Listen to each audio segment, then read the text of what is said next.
প্রিয় শিক্ষার্থীরা, আমি মোহাম্মদ আজমিরি হোসেন, প্রভাষক পরিসংখ্যান বিভাগ, রাজীবতার মডেল কলেজ। আজকে তোমাদের সামনে চলে আসছে আবার আমরা যে লাস্ট ক্লাসগুলোতে দ্বিতীয় পত্রের ষষ্ঠ অধ্যায়, তার মানে পরিমিত বিন্যাস পড়িয়েছিলাম। সেই পরিমিত বিন্যাসের আলোকে কিছু এমসিকিউ নিয়ে আলোচনা করার জন্য আমি আজকে চলে আসলাম। তো আজকে আমরা পরিমিত বিন্যাসের এমসিকিউগুলো নিয়ে আলোচনা করব। তোমরা আমার পেছনে বোর্ডে দেখতে পাচ্ছ যে এখানে আমি লিখে রেখেছি এমসিকিউ, পরিমিত বিন্যাসের এমসিকিউ। তো আমরা সরাসরি ক্লাসে চলে যাচ্ছি। তো দেখো ডিয়ার স্টুডেন্টস, এখানে আমি অলরেডি লিখে রেখেছি যে সম্ভাবনা ঘনত্ব function F of x equal to 1/σ অথবা 2π half x minus mu by sigma whole square, এবং এর এক্স এর মানটা হচ্ছে মাইনাস ইনফিনিটি থেকে এক্স এর মান প্লাস ইনফিনিটি পর্যন্ত, এবং এখানে লিখে দিচ্ছি আদর্শ পরিমিত চলক যে x minus mu by sigma, এবং লিখেছি গড় পরিমিত বিন্যাসের গড় 0, ভেদাঙ্ক 1, এবং মিউকে গড় এবং সিগমা স্কোয়ারকে ভেদাঙ্ক। এই জিনিসগুলো আমি টুকটাক ইন্ডিকেশন করে রেখেছি, তোমরা একটু ভালো করে খেয়াল করে দেখতে পারবে। তো আমি এখন কিছু এমসিকিউ তোমাদের সাথে আলোচনা করতে চাচ্ছি, তোমরা একটু খেয়াল করো। আমি যে কোনো সমস্যা হলে তোমাদের সেই সমস্যাগুলো আমি দেখার চেষ্টা করব। এরপরে যদি তোমরা আমি বলার পরে যদি আশা করি যে আমি যতটুকু আজকে বলবো ততটুকু দিয়ে তোমাদের অনেক কিছু সমাধান হয়ে যাবে। এরপরে যদি কোনো সমস্যা তোমাদের থেকে থাকে তাহলে সেটা আমরা সরাসরি আলোচনা করব, অথবা তুমি আমার মেসেঞ্জারে দিতে পারো, অথবা আমাকে কমেন্টস করে জানাতে পারো, আমাকে ফোন করে জানাতে পারো। আমি চেষ্টা করব তোমাদের সলিউশনটা করে দেওয়ার জন্য। আরেকটা ব্যাপার, তোমরা অবশ্যই আমার চ্যানেলটাকে সাবস্ক্রাইব করে রাখবে, কারণ চ্যানেলটা সাবস্ক্রাইব করা থাকলে এবং বেল আইকনটা বাজানো থাকলে তোমাদের সবগুলো আমার ভিডিওগুলো তোমরা সবগুলো ফার্স্ট টাইম পেয়ে থাকবে। সেটা কলেজ আমি যখন ভিডিওটা আপলোড করবো সাথে সাথে কলেজে ওয়েবসাইটে আপলোড হওয়ার আগেই তোমরা সেই ভিডিওগুলো পেয়ে যাবে। তো আমি কিছু চেষ্টা করছি তোমাদের কিছু টপিকস আলোচনা করার জন্য পরিমিত বিন্যাস থেকে। দেখো আমার কাছে যে কোয়েশ্চেনগুলো আছে তার মধ্যে বোর্ড কোয়েশ্চেনগুলো আমি দেখার চেষ্টা করছি, এবং সাথে ইম্পর্টেন্ট কলেজগুলো থেকে এই কোয়েশ্চেনগুলো দেখার চেষ্টা করছি। বলা হয়েছে এক্স একটি পরিমিত চলক হলে এর সীমাবদ্ধ মান কত। বলা হয়েছে এক্স একটি পরিমিত চলক হলে এর সীমাবদ্ধ মান কত। আমরা জানি যে একটি পরিমিত বিন্যাস এবং পরিমিত বিন্যাসের সীমাটা হচ্ছে মাইনাস ইনফিনিটি থেকে প্লাস ইনফিনিটি, তার মানে মাইনাস ইনফিনিটি থেকে প্লাস ইনফিনিটি হবে এটার আনসার। বলা হয়েছে পরিমিত বিন্যাসের পরামিতি কয়টি। আমি বলেছি যে আমাদের বোর্ডের মধ্যে দেয়া আছে যে পরিমিত বিন্যাসের দুটি পরামিতি রয়েছে। দুটি পরামিতির মধ্যে কী কী আছে, এই যে মিউ এবং সিগমা স্কোয়ার, যার মধ্যে মিউটা হচ্ছে গড় এবং সিগমা স্কোয়ারটা হচ্ছে ভেদাঙ্ক। এই দুটি পরামিতি পরিমিত বিন্যাসের ক্ষেত্রে রয়েছে। এরপরে আছে যে পরিমিত বিন্যাসের ক্ষেত্রে নিচের কোনটি সঠিক।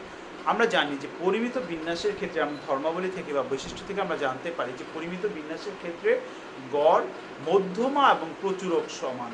গড়, মধ্যমা এবং প্রচুরক সমান। কিন্তু দেখো যে পৈশু বিন্যাস এবং পরিমিত বিন্যাসের যেন উলট পালট করে না ফেলে, যে পৈশু বিন্যাসের ক্ষেত্রে গড়, ভেদাঙ্ক, পরামিতি তিনটা সমান, কিন্তু পরিমিত বিন্যাসের ক্ষেত্রে গড়, মধ্যমা এবং প্রচুরক সমান। তার মানে গড় ইকুয়াল টু মধ্যমা ইকুয়াল টু প্রচুরকটাই হবে সঠিক answer.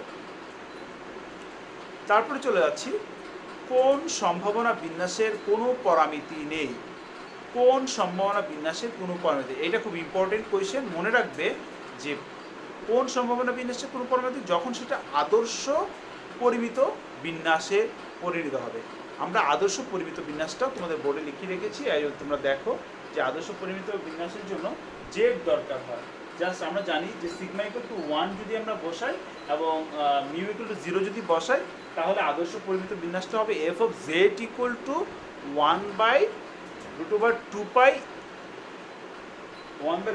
e to the power minus Z square by 2। এটার জন্য কোনো কি নেই, কোনো পরামিতি এটার নেই। কোন সম্ভাবনাসের গড়, মধ্যমা, প্রচুর পরস্পর সমান। আমরা জানি পরিমিত বিন্যাসে পরিমিত চলকের প্রথম কেন্দ্রীয় পরিঘাতের মান কত। এটা বৈশিষ্ট্য থেকে সরাসরি এসেছে। প্রথম কেন্দ্রীয় পরিঘাতের মান হচ্ছে মিউ1। মিউ1 ইকুয়াল টু সবসময় 0। মিউ1 ইকুয়াল টু কত, 0। এটা মুখস্থ করে রাখতে হবে। পরিমিত বিন্যাসের পরামিতি কয়টি, খুব ইম্পর্টেন্ট কোয়েশ্চেন, বারবার আসে, বারবার বোর্ড পরীক্ষায় আসে। পরিমিত বিন্যাসের পরামিতি মাত্র দুটি, মিউ এবং সিগমা স্কোয়ার। আদর্শ পরিমিত বিন্যাসে জেড ইকুয়াল টু 0 বিন্দুতে এফ অফ এক্স এর মান কত। আমি অলরেডি আমার থিওরিটিক্যাল ক্লাসে আলোচনা করেছি যে আদর্শ পরিমিত বিন্যাসে জেড ইকুয়াল টু 0 বিন্দুতে, আমি একটু দেখিয়ে দিচ্ছি তবুও তোমাদের বোর্ডে দেখ, সবাই একটু খেয়াল করো। জেড ইকুয়াল টু 0 এখানে দেখা যাচ্ছে আশা করি, জেড হচ্ছে এই জায়গাটায়, এই জেড ইকুয়াল টু 0 হচ্ছে এই জায়গাটায়, এবং এটা বলা হয়েছে জেড ইকুয়াল টু 0 বিন্দুতে এফ অফ এক্স এর মান কত। এবং মনে রাখতে হবে যে এই জায়গাটায় এফ অফ এক্স এর মান হচ্ছে 1/√2π, 1/√2π। এটা তোমাদের আমি ক্রিয়েটিভ কোয়েশ্চেনের মধ্যে অলরেডি বলে দিয়েছিলাম। তারপরে কোশ্চেন চলে আসছে।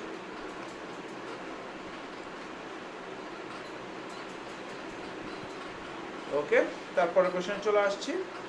এরপরে আমাদের বলা হয়েছে যে পরিমিত বিন্যাসকে বলা হয় গাউসিয়ান বিন্যাস। এটা আসলে গাউসিয়ান বিন্যাস, পরিমিত বিন্যাসকে গাউসিয়ান বিন্যাস বলা হয়। এটা আসলে তোমাদের আজিজ স্যারের বইয়ে হয়তো নেই, অন্য বই থেকে চলে আসছে। মানুষের ওজন উচ্চতা পরিমাপে কোন বিন্যাস ব্যবহৃত হয়? তোমাদের ফার্স্ট পেজেই আছে, উদাহরণে আছে, এটা হচ্ছে পরিমিত বিন্যাস ব্যবহৃত হয়। পৈশু বিন্যাসে পরিমিতে যদি খুব বড় হয় তো পৈশু বিন্যাসের সীমিত রূপকে কি বলা হয়?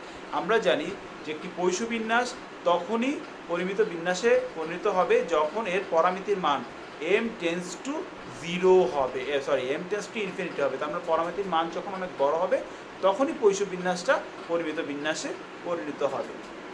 পরিমিত বিন্যাস কোন ধরনের দৈবচলকের বিন্যাস? তোমরা, আমি আবার বলছি যে দুই ধরনের দৈবচলকের বিন্যাস আছে। একটা হচ্ছে বিচ্ছিন্ন দৈবচলকের বিন্যাস, আর হচ্ছে অবিচ্ছিন্ন দৈবচলকের বিন্যাস। পরিমিত বিন্যাসটা হচ্ছে অবিচ্ছিন্ন দৈবচলকের বিন্যাস, এবং বাকি যে দুটি বিন্যাস আছে, একটি হচ্ছে পৈশু বিন্যাস এবং একটা হচ্ছে দ্বিপদী বিন্যাস। এই দুটি হচ্ছে বিচ্ছিন্ন দৈবচলকের বিন্যাস। পরিমিত বিন্যাসের সীমা কত? আমি একবার বলেছি পরিমিত বিন্যাসের সীমা হচ্ছে -∞ থেকে +∞ পর্যন্ত। আদর্শ পরিমিত চলকের পরিমিত ব্যবধান কত? মনে রাখতে হবে যে আদর্শ পরিমিত চলকের পরিমিত ব্যবধানের মান 1। আদর্শ পরিমিত চলকের পরিমিত ব্যবধানের মান 1।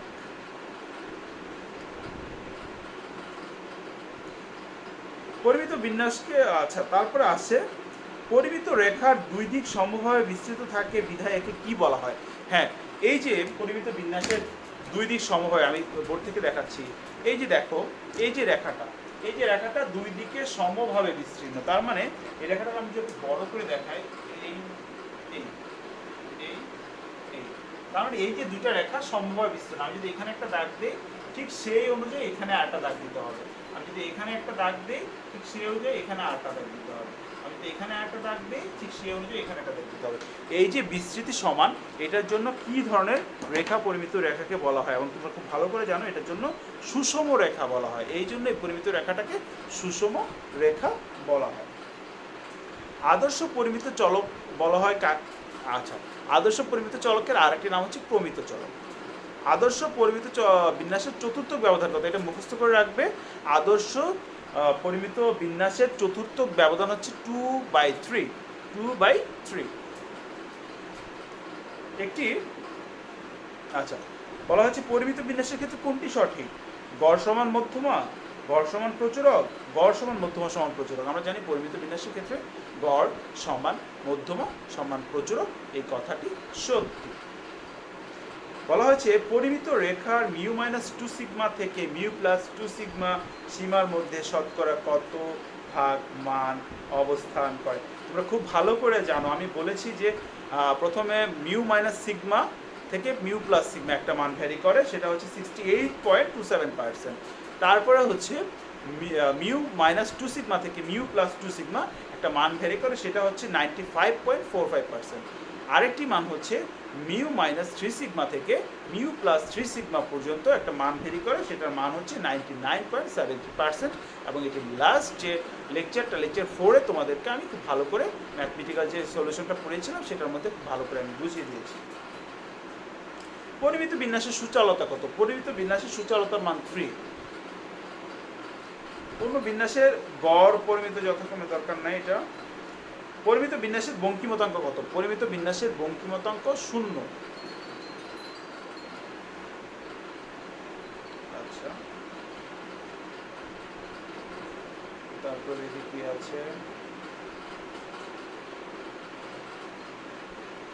আচ্ছা, বলা হয়েছে পরিমিত বিন্যাসের উদ্ভাবন করেন কে? তোমরা সবাই খুব ভালো করে জানো যে পরিমিত বিন্যাস উদ্ভাবন করেন আব্রাম ডি ময়ভার। বানানটা ভালো করে খেয়াল করবে, আব্রাম ডি ময়ভার, উনি পরিমিত বিন্যাসের উদ্ভাবক। পরিমিত বিন্যাস মিউ এর সীমা কোনটি? তোমরা জানো যে পরিমিত বিন্যাস মিউ এক্স জেড সবগুলোর সীমা হচ্ছে -ইনফিনিটি থেকে +ইনফিনিটি পর্যন্ত। আবার বলছি, পরিমিত বিন্যাসে মিউ এক্স জেড সবগুলোর সীমা -ইনফিনিটি থেকে +ইনফিনিটি পর্যন্ত। পরিমিত রেখার মিউ +-2 সিগমা মাত্র বলে ফেলেছি। আদর্শ পরিমিত চলকের অপর নাম কি? আদর্শ পরিমিত চলকের অপর নাম হচ্ছে প্রমিত চলক। আদর্শ পরিমিত চলকের গড় কত? আবার বলছি, আদর্শ পরিমিত চলকের গড় 0। পরিমিত বিন্যাসের বঙ্কিমতাঙ্ক কত? বঙ্কিমতাঙ্ক β1 = হচ্ছে 0। তো ডিয়ার স্টুডেন্টস, এই কথাগুলো ঘুরিয়ে ফিরিয়ে বারবার বিভিন্ন বোর্ডে এসেছে। তো এইগুলোই হচ্ছে কথা। তোমরা পাঠ্য বইটা ভালো করে একটু খেয়াল করবে, পাঠ্য বইটা ভালো করে পড়বে, দাগিয়ে দাগিয়ে পড়বে। পাঠ্য বইয়ের শেষে যে ক্যাপসুলগুলো দেওয়া আছে সেই ক্যাপসুলগুলো একটু চর্চা করবে, ক্যাপসুলগুলো দাগিয়ে দাগিয়ে পড়বে। আশা করি কোনো কোশ্চেনই তোমাদের সমস্যা হবে না। এছাড়া টেস্ট পেপার আছে, এগুলো তোমাদের যেহেতু এখন পরীক্ষার্থী চলে আসছে অনেকে, ম্যাক্সে সবাই পরীক্ষা দিবে। তো এটা ভালো করে দেখবে, টেস্ট পেপারগুলো পুরাতন টেস্ট পেপার কিনে পড়বে এবং সবসময় পাঠ্য বইটার প্রতি বেশি গুরুত্ব দিবে। আশা করি সবারই এমসিকিউগুলো 100% কমন পড়বে এবং তোমরা জানো যে আমাদের সবসময় আমরা স্ট্যাটিস্টিক্সে 100% A+ আমরা পাই, ম্যাক্সিমাম টাইমে আমরা 100% A+ পেয়ে থাকি। তো এবারও ইনশাল্লাহ তোমাদের দ্বারাও আমরা খুব ভালো কিছু করার আশা প্রত্যাশা রাখি। তো সবাই ভালো থাকবে। আজকে পরিমিত বিন্যাসের ক্লাসটা, এমসিকিউ ক্লাসটা এখানেই শেষ করছি। সবাই ভালো থাকো, আল্লাহ হাফেজ।